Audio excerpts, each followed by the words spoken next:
Classism is a huge problem in our society today. Our textbook defines classism as a relative social ranking based on income, wealth, education, status, and power. Class can be divided into three major groups: lower, middle, and upper class.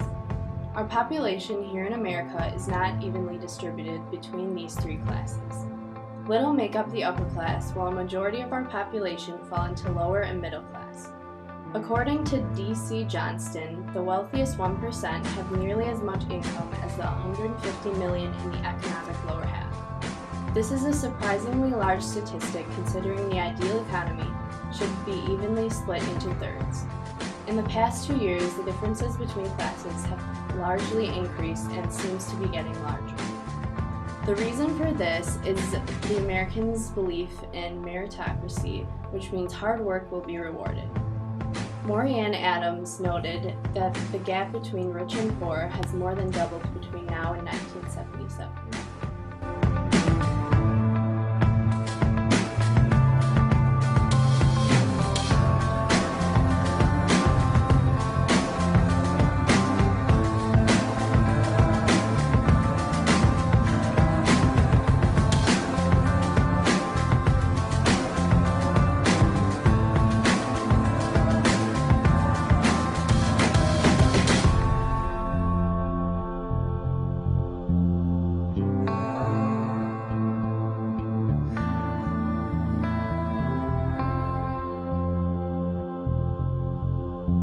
As previously mentioned, America has this idea: if you work hard, you will achieve your goals and be more successful in life.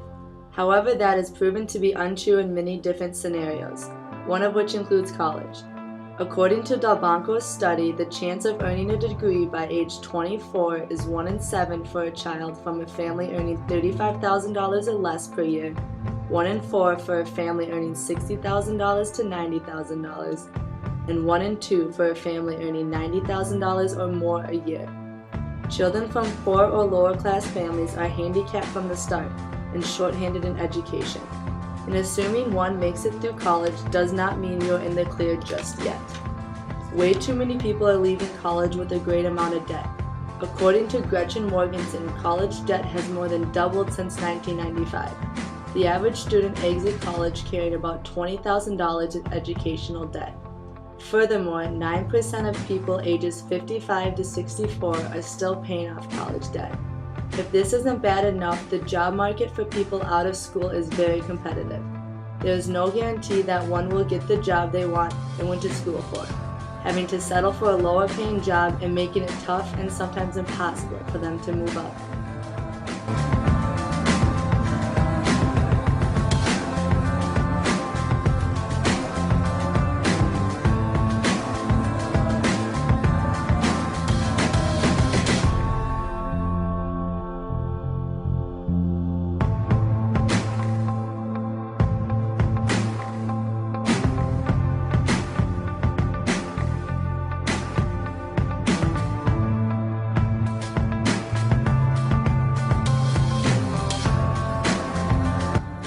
Another thing that prevents people from moving up in the class spectrum is the concept of old money and new money.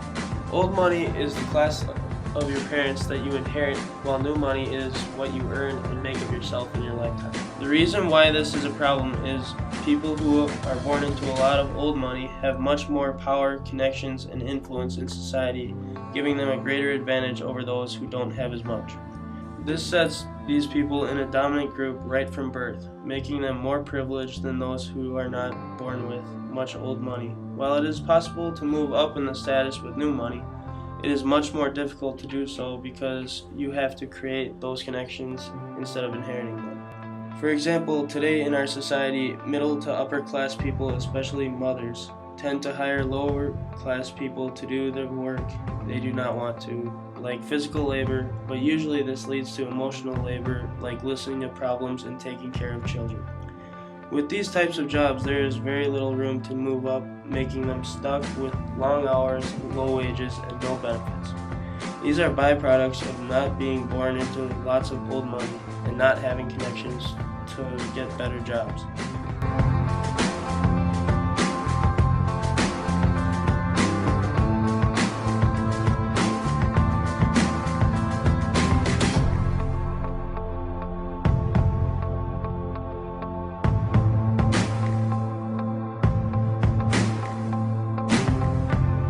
In addition to this, the recent recession has been hard on everybody, especially the lower class. Because of this, many businesses eliminated or outsourced jobs, making a very competitive job market and leaving many people jobless.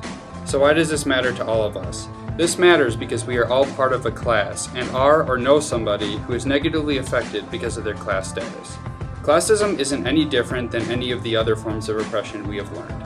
There is a dominant group, the upper class, that oppresses the target group, the lower class, and even to some extent, the middle class, with their ideas of how society should be run, as well as control of a majority of the economic decisions. It is easy for us to ignore this if we have money and/or power, but for the sake of our friends, peers, and family, we need to recognize this as a serious problem.